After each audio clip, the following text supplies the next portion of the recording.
સૌથી મહત્વપૂર્ણ સમાચારો મળી રહ્યા છે। અમરેલી લેટર કાંડને લઈને અત્યારે નિર્લિપ્ત રાય સામે અત્યારે રજૂઆતોનો દોર શરૂ થયો છે અને ગાંધીનગર પહોંચી અને રજૂઆતો કરવામાં આવી રહી છે। અમરેલી લેટર કાંડ મામલે નિર્લિપ્ત રાય સમગ્ર મામલે તપાસ કરી હતી, ત્યારે હવે આરોપી મનીષ વઘાસિયા ડીજી ઓફિસે રજૂઆત કરવા માટે પહોંચ્યા છે।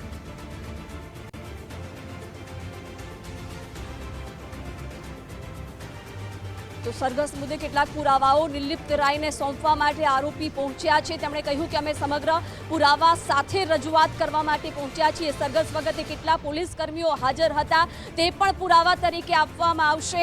નિર્લિપ્ત રાયને રજૂઆત કરવા માટે ગાંધીનગર પહોંચ્યા છે। સીધા દ્રશ્યો ગાંધીનગરથી, જેમાં જેલમાં પૂછપરછ વખતે અમને ઠીકઠાક યાદ નહોતું, પરંતુ હવે અમે પુરાવા સાથે આપીશું કે આખરે કોણ કોણ પોલીસ કર્મીઓ તે સમયે હાજર હતા એ વાત પણ કરવામાં આવી છે। લેટરકાંડ મામલે નિર્લિપ્ત રાય સમક્ષ રજૂઆત કરવામાં આવશે, સાથે જ પુરાવા સાથે આ રજૂઆત કરવામાં આવશે। ત્યારે ડીજી ઓફિસે રજૂઆત કરવા માટે પહોંચ્યા છે, જેમાં જે મુખ્ય આરોપી છે તે પણ પહોંચ્યા છે। અશોક માંગરોળિયા અને જીતુભાઈ ખાતરા પણ પોલીસ ભવન ખાતે પહોંચ્યા છે। કેટલાક પુરાવાઓ નિર્લિપ્ત રાયને સોંપવા માટે અત્યારે પહોંચ્યા છે। સરઘસ મુદ્દે કેટલાક પુરાવાઓ છે નિર્લિપ્ત રાયને સોંપવામાં આવશે।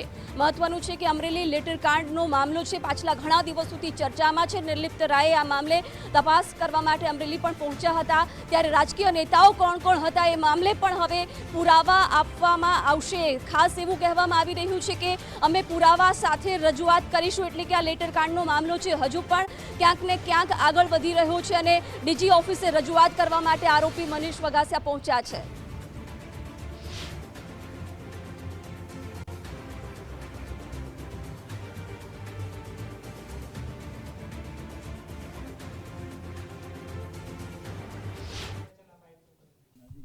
અમને ઘરે લેવા કોણ આવ્યા હતા પોલીસ અધિકારી, અમને અમારું સરઘસ કાઢ્યું ત્યારે કોણ કોણ પોલીસ અધિકારીઓ હતા સાથે, અને કોણ રાજકીય માણસો હતા, કોના પીએ હતા, અને જ્યારે અમને એલસીબી ઓફિસમાં માર મારવામાં આવેલો ત્યારે એસપી સાહેબ અને તેમની હાજરીમાં કોણ કોણ પોલીસ કર્મીઓ હતા, ત્યારે અમને ઓળખી શક્યા નહોતા, કે અમને કોઈ ખબર નહોતી કે આ કોણ પોલીસ કર્મીઓ છે। અમે જેલમાંથી બહાર આવ્યા પછી આપને જે અમારા સરઘસ કાઢ્યું ત્યારે વિડીયો ઉતારેલા, એસપી સાહેબની સામે અમને જે પ્રેસ કોન્ફરન્સ એમણે કરી અમારી અટક કર્યા પછી, ત્યારે આપના જે મીડિયામાં જે આપના વિડીયો બધા જોયા અમે, ત્યાર પછી અમને એવી ખબર પડી કે આ અધિકારી અમને લેવા આવ્યા હતા ઘરે। આ અધિકારી છે એ અમારા સરઘસ કાઢ્યું ત્યારે હતા, આવડા રાજકીય માણસો હતા, એમના પીએ હતા, અને આ લોકો માર મારવાવાળા હતા। તો અમે એની આઈડી પરેડ માટે અહીંયા રજૂઆત કરવા આવ્યા છીએ। એમાં પ્રૂફ સાથે આવ્યા છીએ, પેન ડ્રાઈવમાં બધા વિડીયો પણ સાથે સામેલ છે, અને અમે નિર્લિપ્ત રાય સાહેબ હતા નહીં તો એમની ઓફિસમાં નકલ આપેલી છે। તો મનીષ વઘાસિયા એવું કહી રહ્યા છે કે જે તે સમયે અમને જેલમાં લઈ જવામાં આવ્યા પૂછપરછ માટે, ત્યારે પણ અમને ખબર નહોતી કે કયા કયા કર્મીઓ હતા, પોલીસ કર્મીઓ, રાજકીય નેતાઓ કોણ કોણ હતા, પરંતુ જ્યારે અમે બહાર આવ્યા ત્યારે સમગ્ર મામલે અમે તપાસ કરી હતી અને હવે સમગ્ર એ નામો સાથે અમે પુરાવા તરીકે રજૂ કરીશું। નિર્લિપ્ત રાયને રજૂઆત કરવા માટે પહોંચ્યા છે અને પુરાવા સાથે તેઓ આ રજૂઆત માટે પહોંચ્યા હોવાનું જણાવવામાં આવી રહ્યું છે। અને આ જ અંગે વધુ વિગતો મેળવીશું ગાંધીનગરથી અમારા સંવાદદાતા નિકુંજ જાની જોડાઈ ગયા છે। નિકુંજ, જે પ્રકારે નિર્લિપ્ત રાયને રજૂઆત માટે પુરાવા સાથે આરોપીઓ ત્યાં પહોંચ્યા છે, શું વધુ વિગતો ત્યાંથી અત્યારે મળી રહી છે?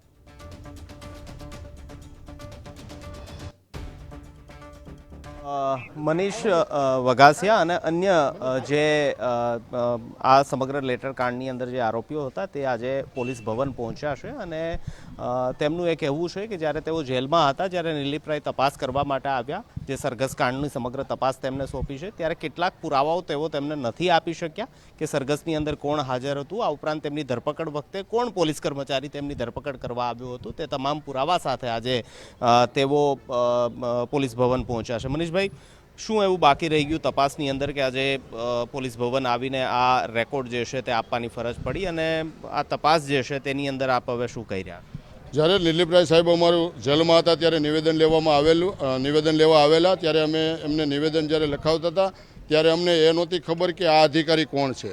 કારણ કે અમે જે એમનું અનુમાન લગાવીને કહેતા હતા આ રીતના માણસ છે, તો એમાં ભાઈ હતા કિશનભાઈ આસોદરિયા સાહેબે એવું લખેલું ત્યારે કિશનભાઈ આસોદરિયા. તો એ ખરેખર કિશનભાઈ આસોદરિયા નહોતા, એ હતા સિદ્ધરાજસિંહ ગોહિલ. ત્યારબાદ માનો કે અમારું જ્યારે સરઘસ કાઢ્યું ત્યારે એમાં કોણ કોણ પોલીસ કર્મીઓ અને જે રાજકીય કૌશિકભાઈ વેકરિયાના પીએ હતા, નિહાર કાલાવડિયા, આપણે અમરેલીના સાંસદ ભરતભાઈ સુતરિયાના પીએ દિલીપ સાવલિયા, તેમજ કૌશિકભાઈના નજીકના બધા સરપંચો અને ફરિયાદી ખુદ પણ એ સરઘસમાં સામેલ હતા. પાછળ કેટલા નામો અત્યારે આપે લખાવ્યા છે અહીંયા? 8 નામ છે એ. હા, અચ્છા મનીષભાઈ, તમે એક નિવેદન એ પણ આપ્યું હતું કે પોલીસ 8 નામ છે. બાકી પોલીસ કર્મીઓ જે 3 મારવામાં હતા મને, અને એસપી સાહેબની સામે મને મારવામાં આવેલો. એસપી સાહેબ હતા, તપાસ અધિકારી હતા, અને ફરિયાદી કિશોરભાઈ પણ ત્યારે હતા. અચ્છા, તમે એક નિવેદન એવું આપ્યું હતું કે ભાઈ પોલીસે દબાણ કર્યું કે અમુક રાજકીય નેતાઓના નામ જે છે પત્રિકા કાંડની અંદર છે એવું તમે લખાવો. આ નેતાઓ કોણ અને આવું દબાણ કયા પોલીસ અધિકારી તરફથી કરવામાં આવ્યું? 23 તારીખે એલસીબીના પીઆઈ પટેલ સાહેબે નારાયણભાઈ કાછડિયાનું નામ લેવા માટે અવારનવાર દબાણ કરેલું અને 2 ઝાપટ પણ એને મારેલી. ત્યારબાદ 29 તારીખે અમારું સરઘસ કાઢ્યા પછી અમને કોર્ટમાં જજના બંગલે રજૂ કર્યા અને પછી અમને એલસીબી ઓફિસે લાવવામાં આવેલા. અને સાંજના 6 વાગે એસપી સાહેબ એલસીબી ઓફિસે આવે છે અને રાત્રિના 11 વાગ્યા સુધી રહે છે. અમને એક પછી એકને બોલાવે છે અને મને 3 વાર સતત મારેલો છે. મને નારાયણભાઈ કાછડિયાનું નામ લેવા માટે કીધેલું. ત્યાર પછી દિલીપભાઈ સંઘાણી, અશ્વિનભાઈ સાવલિયા, મુકેશભાઈ સંઘાણી, સુરેશભાઈ શેખવાનું નામ પણ લેવા માટે દબાણ કરેલું, નામ બોલવા માટે.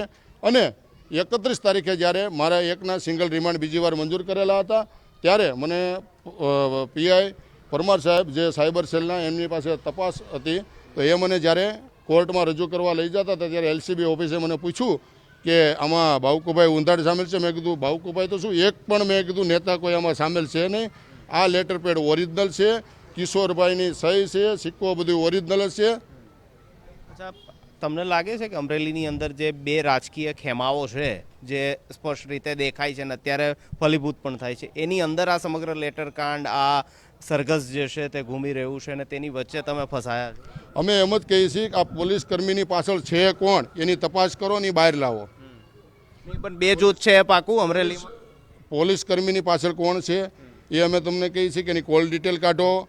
એમણે જે મેં કીધું એલસીબીના પીએ છે, પીએ એલસીબીના જે પટેલ સાહેબ, પીએ નહીં પણ એલસીબીના પીઆઈ પટેલ સાહેબ છે, એમણે જે ક્લિપ પાયલબેનની રાત્રે બનાવી છે 27 તારીખે પાયલબેનના રાત્રે લઈ આવ્યા પછી એ મેં એની ચેમ્બરની બહારની જે અંદરની ચેમ્બર છે ત્યાં મને સેક્શન પાસે બેસાડેલો. પાયલબેનને ત્યાં અંદરથી લઈ જાય છે. પછી 3 વાર એ પટેલ સાહેબ સાંભળે છે. કારણ કે હું ત્યાં બેઠો હતો, મને પણ એ પાયલબેનનો અવાજ સંભળાવેલો. એટલે મેં પાયલબેનને પૂછેલું કે મેં પાયલબેન આ તમારો કોઈ વિડીયો ઉતાર્યો હતો? પાયલબેન કે નહીં. તો એ ક્લિપ પણ કોને મોકલવામાં આવી છે, કોના ફોનમાં ઉતારવામાં આવી છે, પણ એની પણ તપાસ કરો. મનીષભાઈ, અત્યારે હાલ તેના અન્ય જે લોકો છે તેની સાથે અહીં પહોંચ્યા છે અને પોલીસ ભવનની અંદર અન્ય કેટલાક એવિડન્સ જે છે તે તેમને જમા કરાવ્યા છે. એ દસ્તાવેજો કે જે દસ્તાવેજ તેમની જેલમાંથી બહાર નીકળ્યા બાદ ખ્યાલ આવ્યા છે કે તેમની ધરપકડ તેમને કોને કરી હતી. સરઘસ વચ્ચે રાજકીય નેતાઓ અને રાજકીય નેતાઓના કોણ નજીકના લોકો આ સરઘસ, જે કથિત સરઘસ કહેવાય રહ્યું છે, તેની અંદર સામેલ હતા. તે તમામ બાબતો આજે તેમને પોલીસ ભવન જે છે તે ડીજીપી અને નિલીપ રાયને સોંપી છે. અલબત્ત નિલીપ રાય કે ડીજીપી તેમને રૂબરૂ મળ્યા નથી, પરંતુ ઇનવર્ડની અંદર આ તમામ ડોક્યુમેન્ટ જે છે તે તેમને સબમિટ કરાવ્યા છે. જી નિકુંજ, આભાર જાણકારી માટે.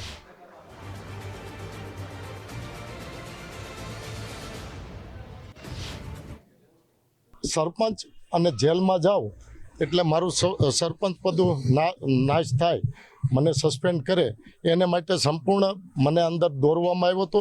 એવી જ રીતના નિહારભાઈ કાલાવડિયા સરકારી નોકરિયાત છે, જિલ્લા પંચાયતના નોકરિયાત છે, અને ધારાસભ્ય શ્રી કૌશિકભાઈ વેકરિયા નાયબ દંડકના પીએ છે. એ પણ સરઘસમાં એવિડન્સ સાથે અમે આવ્યા છીએ કે અમારું સરઘસ કાઢ્યું ત્યારે એમની હાજરી છે, એમના પ્રૂફ છે. ત્યારબાદ સાંસદ શ્રી ભરતભાઈ સુતરિયાના પીએ દિલીપભાઈ સાવલિયા, જેઓ આગલી ટર્મના તાલુકા પંચાયતના સદસ્યશ્રીના પતિ છે અને સાંસદશ્રીના પીએ તરીકે અત્યારે ફરજ બજાવી રહ્યા છે, એ પણ એમાં હાજરી હતી. એમના પીએ હોય એટલે સ્પષ્ટ થાય છે કે ભાઈ એ જે તે વ્યક્તિ પોતે જ હાજર છે, ત્યારે એટલા બધા પીએને કામગીરી ને એ બધા કરાવતા હોય છે. ત્યાર પછી સરપંચો, તાલુકા પંચાયતના પ્રમુખ, તાલુકા પંચાયતના ન્યાય સમિતિના ચેરમેન, આ બધા જ જે તે સમયે આ બધા જમાં દેખાય છે, આ ફૂટેજમાં દેખાય છે. અમારી માગણી એક જ છે કે અમારી સાથે અન્યાયપૂર્વક વર્તન જે થઈ રહ્યું છે એમાં આ લોકો ઉપર પણ એટલી જ એક્શન લેવામાં આવે. તો જામીન પર મુક્ત જે આરોપીઓ છે તે હવે નિર્લિપ્ત રાયને રજૂઆત કરવા માટે પહોંચ્યા છે, પુરાવા સાથે લઈને પહોંચ્યા છે કે આખરે કયા કયા પોલીસ કર્મીઓ હતા કે જેમણે માર માર્યો હતો. વિગતો મેળવીએ. ન્યૂઝરૂમથી મારા સહયોગી વિકાસ જોડાઈ ગયા છે. વિકાસ, શું કહેશો? આખો મામલો જે પ્રમાણે અત્યાર સુધી ચાલ્યો છે અને હવે આરોપીઓ છે પુરાવા સાથે ડીજી ઓફિસે રજૂઆત માટે પહોંચ્યા છે. બિલકુલ જિજ્ઞાસા, આમાં એક બાદ એક કડી જોવી એ જરૂરી છે, કારણ કે આજે જ આપણે બ્રેક કર્યું કે નિર્લિપ્ત રાયજી સોમવારે રિપોર્ટ સોંપવાના છે. જી હા, 5 ફેબ્રુઆરી સુધીનો સમય ડીજીપીને માનવ અધિકાર આયોગ તરફથી આપવામાં આવ્યો હતો કે ભાઈ તમે એક રિપોર્ટ તૈયાર કરીને મોકલો કે આખરે આમાં શું થયું છે. શું ખરેખર આમાં પાટીદાર દીકરી કે જેની રાત્રે ધરપકડ થઈ હતી, શું પોલીસે આમાં માર માર્યો હતો, એટલે આખી ઘટનાનો રિપોર્ટ મંગાવવામાં આવ્યો હતો. અને જ્યારે માંગ થઈ ત્યારે એસએમસીના વડા નિર્લિપ્ત રાયજીને આ રિપોર્ટ સોંપવાનું કહેવામાં આવ્યું હતું. તેમણે 48 કલાક સુધી તપાસ કરી હતી અને એવું લાગી રહ્યું છે કે 2 થી 3 દિવસમાં રિપોર્ટ આવશે. એ રિપોર્ટ જાહેર થાય એ પહેલા આ કેસના આરોપીઓ, જે મુખ્ય આરોપીઓ છે, તે આજે ગાંધીનગર પહોંચે છે અને સીધા જ નિર્લિપ્ત રાયજીની ઓફિસમાં પહોંચે છે. તેમનું એવું કહેવું છે કે અગાઉ જ્યારે નિર્લિપ્ત રાયજી અમારી સાથે મુલાકાત કરવા માટે જેલમાં આવ્યા હતા, નિર્લિપ્ત રાયજી અમારી સાથે વાતચીત કરી હતી, એ વખતે અમે આરોપીઓને બતાવી શકતા નહોતા. જે અમારા આક્ષેપ છે, જે પોલીસ કર્મીઓ પર, જે નેતાઓ પર, અમને તેમના નામ ખબર નહોતા, પરંતુ હવે અમે જેલ મુક્ત થયા છીએ એટલે અમે મીડિયાના વિઝ્યુઅલ જોયા, અમે તમામને ઓળખ્યા, તમામના નામ લીધા. એટલે આ લોકોની માંગ એવી છે કે જે લોકો સરઘસમાં જોડાયેલા હતા એ તમામ લોકો ક્યાંક કૌશિક વેકરિયાની સાથે જોડાયેલા છે, કેટલાક લોકો સાંસદ ભરત સુતરિયાની સાથે જોડાયેલા લોકો છે, તેમની સામે પણ કાર્યવાહી થવી જોઈએ. એટલે કે આ તમામ જે લેટર કાંડના આરોપી બનાવવામાં આવ્યા છે, જે અત્યારે જામીન મુક્ત છે, તેમનો દાવો એ છે કે જે રિપોર્ટ તૈયાર થયો છે એ રિપોર્ટમાં આ બધી બાબતોનો પણ સમાવેશ થવો જોઈએ, તો જ દૂધનું દૂધ અને પાણીનું પાણી થાય. તેમનો આરોપ એ પણ છે કે જ્યારે આ 4 આરોપીઓને એસપી કચેરી લાવવામાં આવ્યા હતા, એસપી સંજય ખરાતની ઓફિસમાં જ્યારે તેમને મીડિયા સમક્ષ પ્રથમવાર જાહેર કરવામાં આવ્યા, ત્યારે આ જ આરોપીઓએ એક પોલીસ કર્મીને એ કહેતા સાંભળ્યા હતા કે સાહેબ 4 આવી ગયા છે. હવે આ લોકો, મનીષભાઈ એવું કહી રહ્યા છે કે જો એસપી પોતે કચેરીમાં હાજર હોય તો એ પોલીસ કર્મી કોને કહેતા હતા કે સાહેબ 4 આવી ગયા છે, એટલે એ જે તે પોલીસ કર્મીનું કોલ રેકોર્ડિંગ પણ તપાસવામાં આવે તેવી માંગ કરી છે. તેમણે એમ પણ કહ્યું કે મને માર મારવામાં આવ્યો, એટલો મને માર માર્યો કે અત્યારે પણ મારા હાથનું લોહી મરેલું છે, મારી મેડિકલ તપાસ થવી જોઈએ, તેમણે એમ પણ માંગ કરી. અને જ્યારે મેડિકલ તપાસ કરવાની હતી એ મેડિકલ તપાસમાં પણ નાટક થયું. સિવિલ ટ્રોમા સેન્ટરમાં જ્યારે લઈ ગયા ત્યારે ફક્ત મારું નામ પૂછ્યું અને ઉંમર પૂછી, ત્યારબાદ મને બહાર મોકલી દીધો. એટલે એ સિવિલ સેન્ટરના પણ સીસીટીવી તપાસવામાં આવે તેવી માંગ પણ મનીષભાઈ કરી છે. તેમણે ઘણા બધા પુરાવા હવે તેમણે બિડાણ પણ કર્યા છે. આજે નિર્લિપ્ત રાયજીને ચોક્કસ તે મળવા માટે પહોંચ્યા હતા, પરંતુ નિર્લિપ્ત રાયજી ત્યાં નહોતા, એટલે પછી ડીજીપીની ઓફિસમાં પહોંચ્યા. આ તમામ પુરાવા પણ રજીસ્ટર્ડ તેમણે કરાવ્યા છે. હવે જોવાનું રહેશે કે નિર્લિપ્ત રાયજી આ પુરાવાને લઈ કેવી રીતનો રિપોર્ટ તૈયાર કરે છે. અને આ આખા કાંડમાં નજર છે રિપોર્ટ પર. નિર્લિપ્ત રાયજી જ્યારે રિપોર્ટ સોંપશે, એ રિપોર્ટમાં આખરે શું બહાર આવે છે, તેમાં શું કહેવામાં આવે છે, કોઈ મોટા અધિકારી પર ગાજ વરસશે કે અથવા તો કોઈ બીજું જ મોટું સત્ય બહાર આવશે, કોઈ મોટો ધડાકો થશે, તેના પર નજર રહેશે. બિલકુલ, આભાર વિકાસ. તો જે પ્રકારે નિર્લિપ્ત રાય રિપોર્ટ રજૂ કરે તે પહેલા જ્યારે આરોપીઓ હવે પુરાવા સાથે પહોંચ્યા છે, ત્યારે આ પુરાવાઓને શું એ આખો રિપોર્ટ તૈયાર કરવામાં આવે છે, એવા સમાવવામાં આવે છે કે કેમ, એ પણ જોવું રહેશે.